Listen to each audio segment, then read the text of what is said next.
बाहर तेज बारिश और बादल गरजने की आवाज। घर के अंदर एक धीमी लालटेन जल रही है। एक बुजुर्ग दादाजी बेड पर बैठे हैं और उनका पोता पोती उनके पास सिमट कर बैठा है। दादाजी, बाहर कितना अंधेरा है और बारिश भी कितनी तेज हो रही है। मुझे डर लग रहा है। अरे बेटा, ये मौसम तो कुछ भी नहीं। जब ऐसी काली रात होती है और ऐसी ही बारिश गिरती है ना, तब सच्ची कहानियां बाहर आती हैं। सच्ची कहानी? कौन सी कहानी दादाजी? ये उन दिनों की बात है जब मैं छोटा था। उड़ीसा के एक छोटे से गांव में एक सच्ची घटना घटी थी। क्या हुआ था वहां? गांव के लोग कहते हैं कि रात के वक्त जब पूरा इलाका सो जाता है और ऐसी ही बारिश और अंधेरा होता है, तब जंगल के रास्ते पर एक ऐसी शक्ति घूमती है जिसे हमारे बड़े बूढ़े चलावा कहते हैं। बच्चे आंखें बड़ी करके, चलावा? क्या वो कोई भूत है? नहीं बेटा, चलावा कोई आम भूत नहीं होता जो बस आकर आपको डरा दे। ये उससे कहीं ज्यादा खतरनाक है। ये आपके दिमाग के साथ खेलता है। दिमाग के साथ? कैसे? ये आपके किसी अपने का रूप लेकर आपके सामने आता है। आपको लगेगा कि आपका कोई दोस्त या रिश्तेदार है और ये आपको बातों बातों में ऐसी जगह ले जाता है जहां से कोई जिंदा वापस नहीं आता।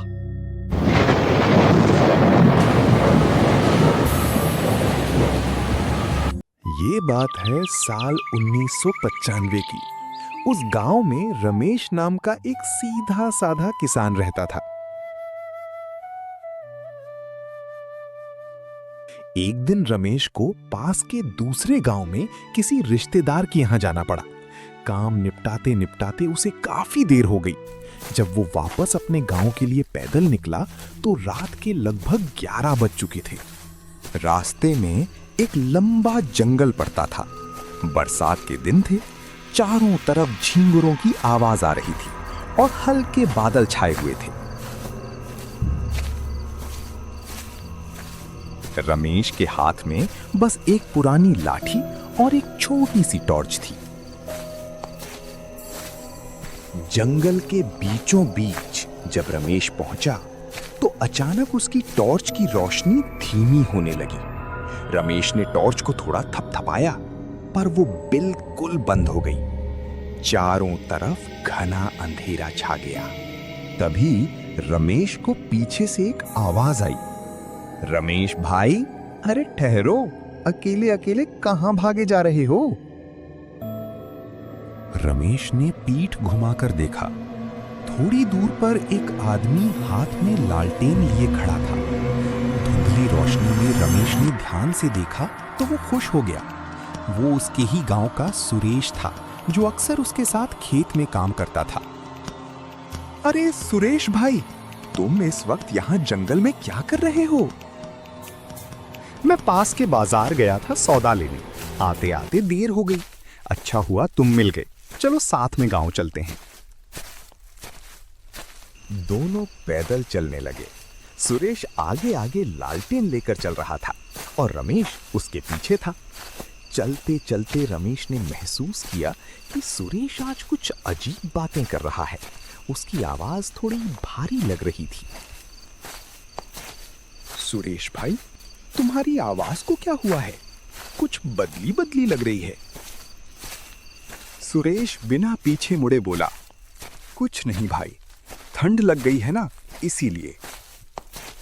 तभी अचानक आसमान में जोर से बिजली कड़की और उस बिजली की रोशनी में जब रमेश की नजर जमीन पर पड़ी तो उसके पैरों तले जमीन खिसक गई। सुरेश की कोई परछाई नहीं बन रही थी। रमेश का पूरा बदन डर से कांपने लगा।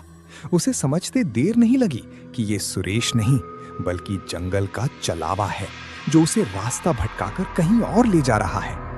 जब रमेश ने आसपास देखा तो वो अपने गांव के रास्ते पर नहीं बल्कि जंगल के एक पुराने और गहरे कुएं वेल के बिल्कुल पास खड़ा था। अगर वो 2 कदम और आगे बढ़ता तो सीधा कुएं में गिर जाता। रमेश ने डर के मारे चिल्लाना चाहा, पर उसके मुंह से आवाज नहीं निकली। उसने हिम्मत जुटाई और पीछे हटने लगा। तभी वो छलावा अचानक रुका। उसने धीरे धीरे अपनी गर्दन को, उसका चेहरा अब सुरेश का नहीं था, बल्कि एक भयानक काली आंखों वाला चेहरा था जो रमेश को देखकर हंसा। शुरू हुई एक ऐसी हंसी जो जंगल में गूंज उठी।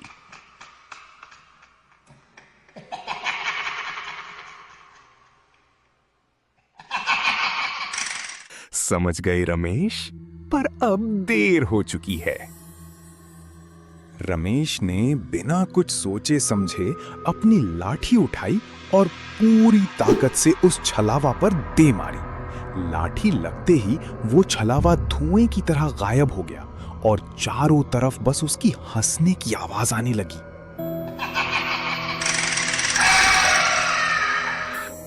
रमेश वहां से उल्टे पांव भागा। वो बिना पीछे देखे जंगल के कांटों, झाड़ियों को पार करता हुआ पूरी जान लगाकर भागा और तब तक नहीं रुका जब तक उसे अपने गांव की पहली झोपड़ी नहीं दिख गई। रमेश जब गांव पहुंचा तो वो डर के मारे बेहोश हो गया।